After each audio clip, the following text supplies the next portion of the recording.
wabarakatuh. Perkenalkan saya Ratu Rania, mahasiswa fisioterapi 2018. Pada video ini saya akan melakukan pemeriksaan 12 saraf kranial. Selamat menyaksikan.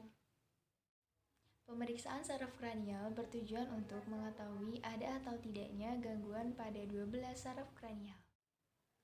Yang pertama, pemeriksaan nervus olfaktorius yang bertujuan untuk mengetahui tingkat menghirup pada pasien.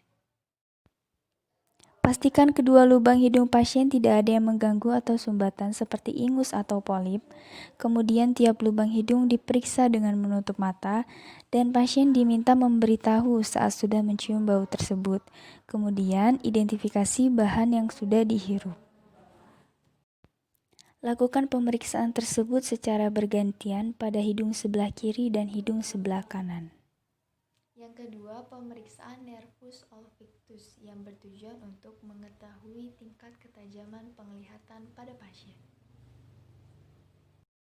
Minta pasien untuk duduk atau berdiri dengan jarak 3 meter dari pemeriksa. Kemudian pasien diminta untuk menghitung jari dari jarak tersebut.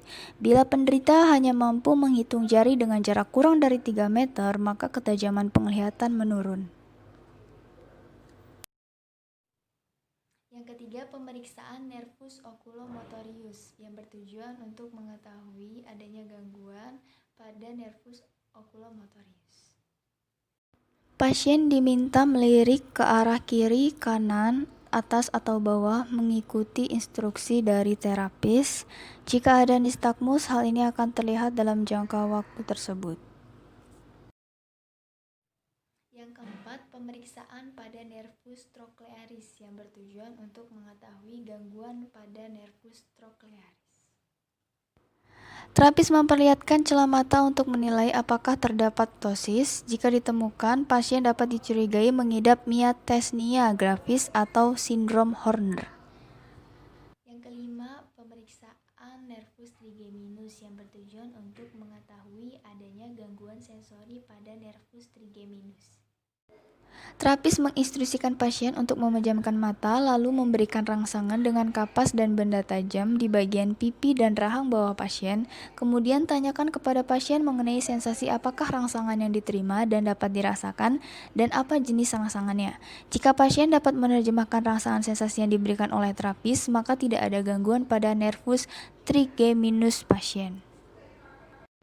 Terapis menyiapkan kapas, lalu mendekatkan kapas pada kornea pasien. Jika pasien dapat menutup mata ketika kapas mendekati mata pasien, maka refleks pasien normal. Terapis menempatkan satu jarinya melintang pada bagian tengah dagu pasien, kemudian menginstruksikan pasien untuk sedikit membuka mulutnya, lalu terapis memukul jarinya dengan hammer. Terapis mengetuk daerah supraorbital pasien dengan jari-jarinya. Jika pasien tidak menutup matanya, maka dapat dikategorikan abnormal. Terapis menginstruksikan pasien untuk merapatkan gigi sekuatnya, kemudian mempalpasi musculus temporalis pasien, kemudian diminta menurunkan rahangnya. Jika terdapat perbedaan tonus, maka dapat dikategorikan abnormal. Yang keenam, pemeriksaan nervus abducens yang bertujuan untuk mengetahui adanya gangguan pada nervus abducens. Terapis memegang dagu untuk fiksasi kepala, kemudian gerakkan jari secara perlahan ke arah lateral, medial, atas, bawah, dan memperhatikan apabila pasien mampu mengikuti gerakan tersebut. Pemeriksaan nervus facialis.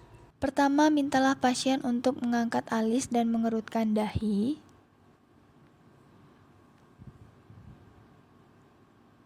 Kemudian minta pasien untuk memejamkan mata,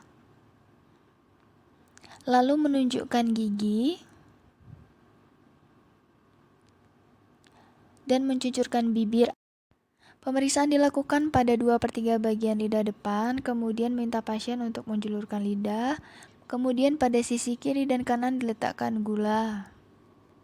Pemeriksaan nervus vestibulocochlearis. Tutuplah telinga yang tidak diperiksa, kemudian pemeriksa mengucapkan kata-kata secara berbisik dengan intensitas bisikan sejauh 30 cm dari telinga. Pemeriksaan nervus glossopharyngeus.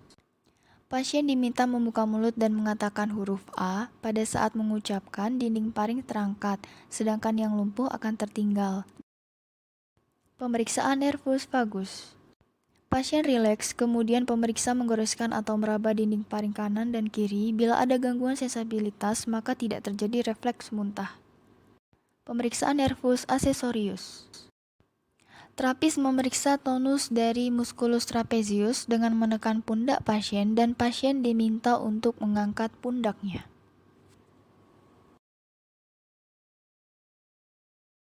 Terapis memeriksa tonus dari musculus sternocleidomastoideus. Pasien diminta untuk menoleh ke kanan dan ke kiri dan ditahan oleh terapis. Pemeriksaan nervus hipoglossus. Pasien diminta untuk menjulurkan lidah. Bila lidah dijulurkan, maka lidah akan membelok ke sisi yang sakit. Dalam keadaan diam, lidah tidak simetris, biasanya tergeser ke daerah lumpuh karena tonus menurun. Sekian video dari saya, semoga bermanfaat. Wassalamualaikum warahmatullahi wabarakatuh.